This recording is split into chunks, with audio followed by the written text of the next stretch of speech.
Shalom Aleichem. Good morning.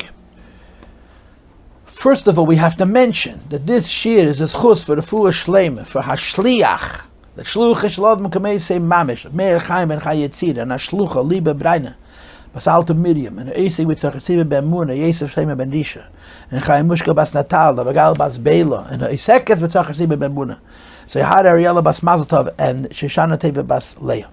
It's also schus l'nishmas hakodesh tzvi ben Alexander Achei and Hashem yimkim dami.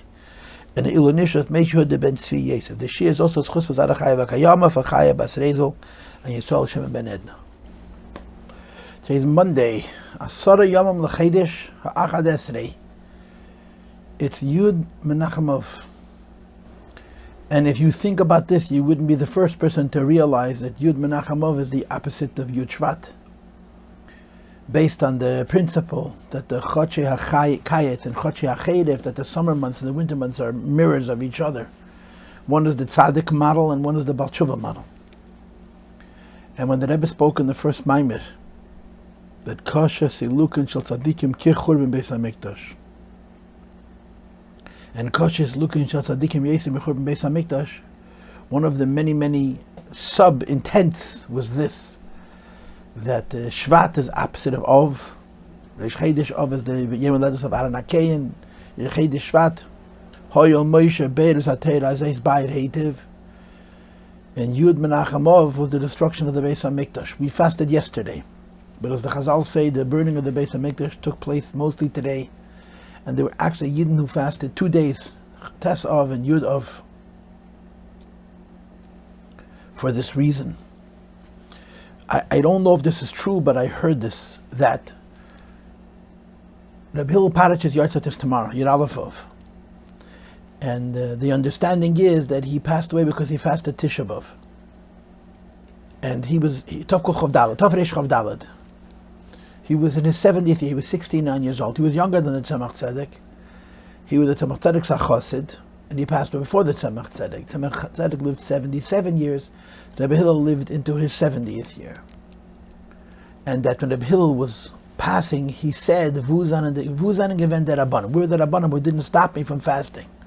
Now I scratch my head and I say, which Rav was going to stop Rabbi Yossi Paltiel, who was a tzaddik b'maaseh, like hasn't existed for 300 years before him, from fasting on Tisha B'Av? So I forgot who I asked, but somebody answered by saying that Rabbi Hillel wasn't talking about fasting Tisha B'Av. He was talking about fasting 48 hours. He fasted Tes Av and Yud Av. And that's why Yud Aleph Av, his neshama left his guf. His guf couldn't hold the neshama anymore. And that's what he was talking to when he said, Vuzan given the Rabbanim. Now I'm not sure if a Rava tried to stop him from fasting on Yud Av, it would have been effective. But the word, Vuzan given the Rabbanim, I saw in print. This detail, that the issue wasn't that he fasted Tisha B'Av, it was that he fasted 2 days. But there certainly were Yidden, and perhaps there are Yidden who fast 48 hours. Because most of the burning of the Beis HaMikdash took place on Yud Av and not on Tes Av. But the halacha is that when you get close to the end of Tisha B'Av, the Avelus is less. After Chatzei Sayim, the Avelus is less. We say Nachem. Nachem is not even from Avelus. Nachem is even from the Choma on Tisha B'Av, because Nil the Mashiach Shal Yisrael, and so on. But there's a direct parallel between Yud Shvat and Yud Menachemov.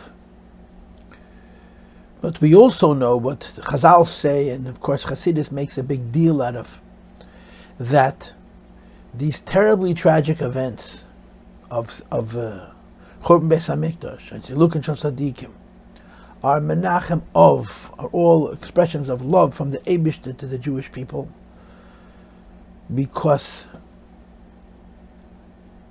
this is the preservation of the Jewish people. But in halacha, you cannot celebrate a positive phenomena when on the surface it's tragic.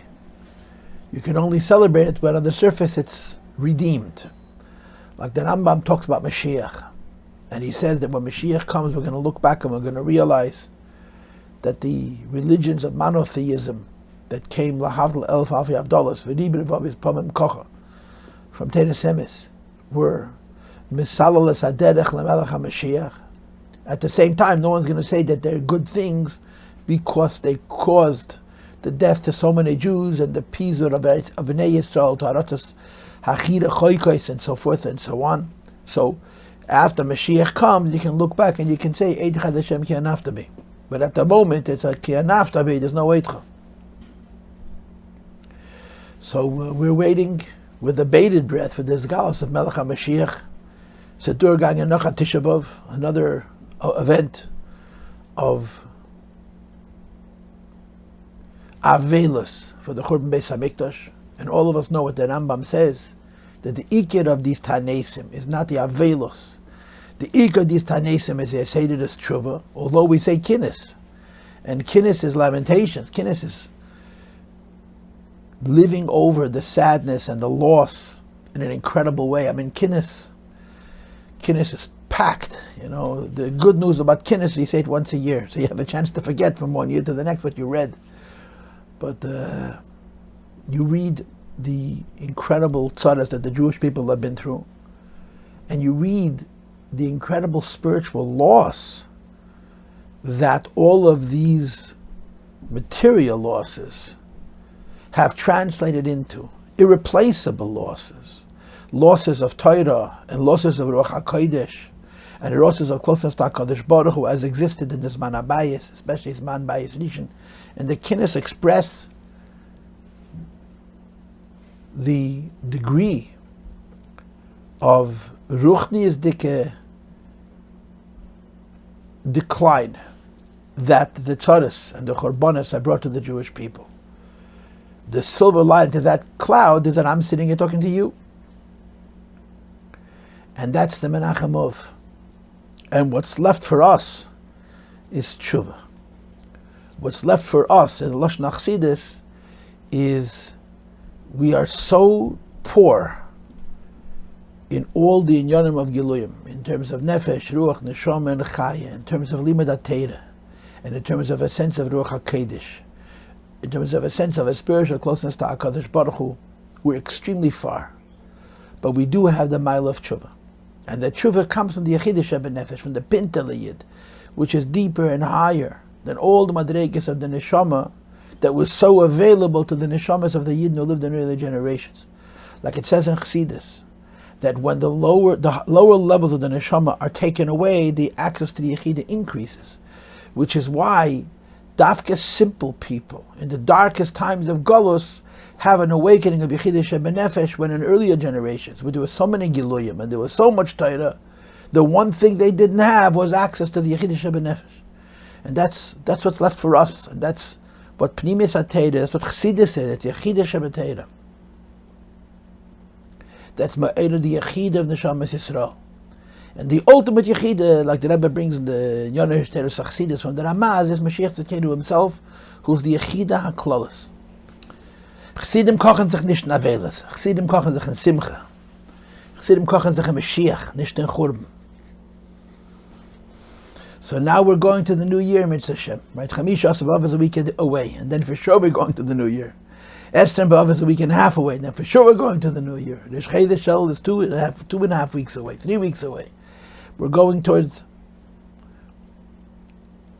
Tachel Shana v'Kilolei Seha v'Tachel Shana v'Birchei Seha to Acheinu v'Acheseinu b'nei Yisrael b'chol makam shehem, especially in Eretz HaKedesh, Eretz Asher Tomei Deinei Hashem Elokecha ba.